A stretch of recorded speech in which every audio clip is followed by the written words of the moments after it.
Degree కొత్త కోర్సుల panchayat CM Revanth వద్దకు చేరింది. కొత్త కోర్సులను అడ్డుకోవడంపై సీఎంఓకు ఉన్నత విద్యామండలి చైర్మన్ వివరించారు. ఉపాధి అవకాశాలకు అనుగుణంగా కొత్త కోర్సులను రూపకల్పన చేశామని తెలిపారు. కావాలనే కొత్త కోర్సులను అడ్డుకుంటున్నారని చెప్పారు. 1-2 రోజుల్లో డిగ్రీ కొత్త కోర్సులపై క్లారిటీ వచ్చే అవకాశం ఉంది. ఇప్పటికే డిగ్రీ 2వ విడత సీట్ల రిజిస్ట్రేషన్ ముగిసింది. 3వ ఫేజ్ వరకు సీఎం నిర్ణయం తీసుకోకపోతే ఈ ఏడాది కొత్త డిగ్రీ కోర్సులు ఉండే అవకాశం లేదు. BA Defense Security, BA Land Agriculture and Rural Development, BA Cyber Security and Cyber Governance, BBA Airport, Airline, Airspace, Air Traffic తదితర కొత్త కోర్సులు తీసుకొచ్చినట్టు ఉన్నత విద్యామండలి చెప్పింది.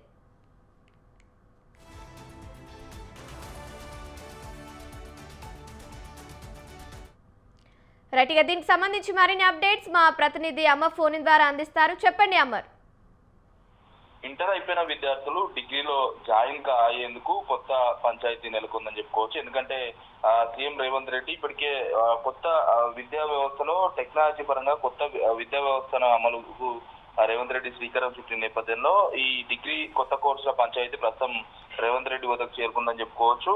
కొత్త కోర్సులకు సంబంధించినటువంటి వాటన్నిటిని కూడా అడ్డుకోవడంపై సీఎంఓకు మొత్తం ఉన్నత విద్యా మండలి చైర్మన్ కూడా వాటికి సంబంధించినటువంటి వివరాలు కూడా వెల్లడించారు. కావాలనే ఈ కొత్త కోర్సులు ఆపారని సీఎంఓకు ఉన్నత విద్యా మండలి కూడా తెలపడం జరిగింది. అయితే విద్యాశాఖకు సంబంధించినటువంటి అధికారుల ఆధిపత్య ధోరణికి సంబంధించి విద్యార్థులకు తీవ్రంగా నష్టం వాటిల్లే అవకాశం అయితే కనబడుతుంది. 1-2 రోజుల్లోనే ఈ డిగ్రీ కొత్త కోర్సులకు సంబంధించి క్లారిటీ వచ్చే అవకాశం అయితే కనబడుతుంది. ఆలస్యం అయితే మాత్రం కొంత విద్యార్థులకు సంబంధించి చేరే అవకాశాలు కూడా తక్కువగా ఉంటాయి. కొత్త కోర్సులను యాడ్ ఆన్ చేశారు కాబట్టి ఆ కొత్త కోర్సులో చేరే అవకాశాలకు సంబంధించి తక్కువగా ఉంటాయనేది ప్రస్తుతం విద్యాశాఖ అధికారులు అయితే అంచనా వేస్తున్నారు. ఇప్పటికే ఒకవైపు డోస్ టు సంబంధించినటువంటి డిగ్రీ ఆన్లైన్ రిజిస్ట్రేషన్ ప్రక్రియ అనేది ఒకవైపు 2వ విడత సీట్ల రిజిస్ట్రేషన్ కూడా ప్రక్రియ ముగిసింది. 3వ ఫేజ్కు సంబంధించి సీఎం కూడా దీనికి సంబంధించి నిర్ణయం తీసుకోకపోతే ఈ ఏడాది కొత్త డిగ్రీ కోర్సులకు సంబంధించి లేనట్టుగానే తెలుస్తుంది. ఎందుకంటే టెక్నికల్ గా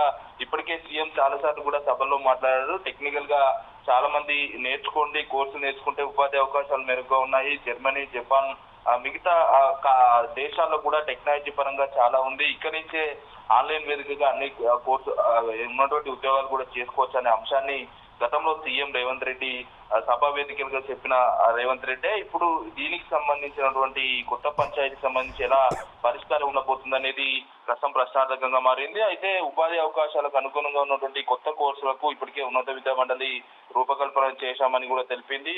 ఉన్నటువంటి BA defence security, BA land agriculture and rural development, ఇటు bachelor cyber security and cyber governance తో పాటు బ్యాచిలర్స్ బిజినెస్ అడ్మినిస్ట్రేటివ్ అకాడమీ సంబంధించి ఇటు ఎయిర్పోర్ట్, ఎయిర్లైన్స్, ఎయిర్ ట్రాఫిక్ లాంటి కొత్త కోర్సులను ఉన్నత విద్యా మండలి తీసుకొచ్చింది. మరి సీఎం ఎలాంటి నిర్ణయం తీసుకోబోతున్నారు, ఉన్నటువంటి శాఖపరమైనటువంటి విద్యాశాఖలో ఆధిపత్య ధోరణి వల్లే ఇదంతా జరుగుతుందా అనేది సీఎం రేవంత్ రెడ్డి వద్దకు ఈ డిగ్రీ సంబంధించినటువంటి కోర్సుల పంచాయతీ అయితే చేరుకుంది. మరి చూడాలి రేవంత్ రెడ్డి ఈ కొత్త కోర్సుల పట్ల ఎలాంటి నిర్ణయం తీసుకుంటారు. ఎందుకంటే విద్యార్థుల భవిష్యత్తు కూడా కొత్త కోర్సులను అంటే సామాన్యంగా డిగ్రీలో కామన్ కోర్సెస్ ఉంటాయి, బేసిక్ గా టెక్నికల్ గా చాలా ఉపాధి అవకాశాలు దొరికే కోర్సులు కాబట్టి మరి రేవంత్ రెడ్డి ఎలాంటి నిర్ణయం తీసుకుంటారో వేచి చూడాల్సిన పరిస్థితి అయితే ఉంది.